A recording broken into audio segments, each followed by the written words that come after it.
प्रभु ने ध्रुव जी से कहा, मैं तेरी भक्ति से प्रसन्न हुआ हूँ, तू मुझसे चाहे जो मांग सकता है।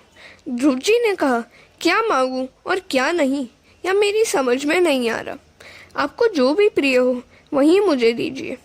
भगवान शंकर जब प्रसन्न हुए थे तब उन्होंने नरसिंह मेहता से वर मांगने को कहा था। नरसिंह मेहता ने भी ध्रुव जैसा ही उत्तर दिया था। तो शिवजी ने कहा कि मुझे तो रासलीला प्रिय है, अतः मैं तुझे उसी का दर्शन कराऊंगा। और शिवजी ने मेहता को रासलीला के दर्शन कराए थे। ध्रुव जी से भगवान ने कहा, तू कुछ कल्पों के लिए अपने राज्य का शासन कर, उसके पश्चात मैं तुझे अपने धाम में ले चलूंगा। ध्रुव जी ने आशंका व्यक्त करते हुए कहा, मुझे अपने पूर्व जन्म की याद आ रही है। राजा रानी के दर्शन से मेरा मन विचलित हुआ था, अतः मुझे यह जन्म लेना पड़ा।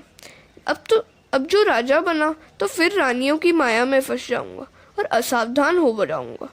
मैं राजा नहीं बनना चाहता। प्रभु ने कहा, तू चिंता न कर, ऐसा कभी नहीं होगा। तेरी राजा बनने की इच्छा न भी हो तो मैं तुझे राजा बना हुआ देखना चाहता हूँ। यह माया तुझे प्रभावित नहीं कर सकेगी। मेरा नियम है कि जो मेरा पीछा करता है मैं भी उसी का पीछा करता हूँ। मैं तेरी रक्षा करूँगा। छोटे बच्चों को चाहे आनंद ना होता तो किंतु माता को तो उसका श्रृंगार करने में आनंद मिलता ही है। मैं जगत को यह दिखाना चाहता हूँ कि जो व्यक्ति मेरा हो जाता है उसे लौकिक और अलौकिक दोनों प्रकार के आनंद प्रदान करता हूँ। मैं अपने भक्तों को अलौकिक सुख के साथ साथ लौकिक सुख से भी लाभान्वित करता हूँ। शबरी और मीरा जैसा अटल भक्ति भाव होने पर भगवान कहते हैं कि मैं रक्षा करता रहूँगा। जीव की रक्षा जब तक भगवान स्वयं नहीं करते तब तक वह काम का नाश नहीं कर पाता। जे ही राखे रघुबीर ते उबरे तिहि काल महु। श्री राम ने जिनकी रक्षा की है वे कभी कामान नहीं हुए हैं। फूल चुनने के लिए आए हुए एक राजसेवक ने ध्रुव को देखा तो उसने राजा से ध्रुव के आगमन का समाचार दिया। अनुष्ठान में बैठे हुए उत्तानपाद राजा दौड़ पड़े।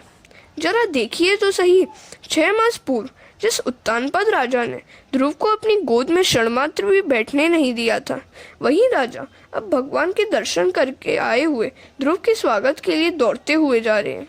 जो ईश्वर से संबंध जोड़ लेता है, जगत उसी के पीछे दौड़ने लगता है। परमात्मा जिसे अपना बनाते हैं उसके शत्रु भी वंदना करते हैं। यदि तुम पीछे लग जाओगे तो जगत तुम्हारे पीछे लग जाएगा। वहीं उत्तानपाद के जिन्होंने ध्रुव का कभी अपमान किया था आज उसका स्वागत करने के लिए दौड़ पड़े हैं। वे सोचते हैं, मेरे 5 वर्ष के बालक ने भगवान का दर्शन पा लिया और मैं आधी जिंदगी गुजार चुका, फिर भी सुरुचि की माया में फंसा हुआ हूँ। धिक्कार है मुझे। राजा की आंसू से आनंद अश्रु बह रहे थे। कहाँ है मेरा ध्रुव, कहाँ है मेरा बेटा? सेवक ने कहा, देखिए महाराज, राजकुमार आपकी वंदना कर रहे हैं। तो राजा ने बालक को गले लगाकर कहा कि मैं वंदना के लिए अपात्र हूँ। सुखदेव जी वर्णन करते हैं कि उस समय परमानंद की वर्षा हो रही है। अब ध्रुव माताओं की वंदना करने के लिए जा रहे हैं।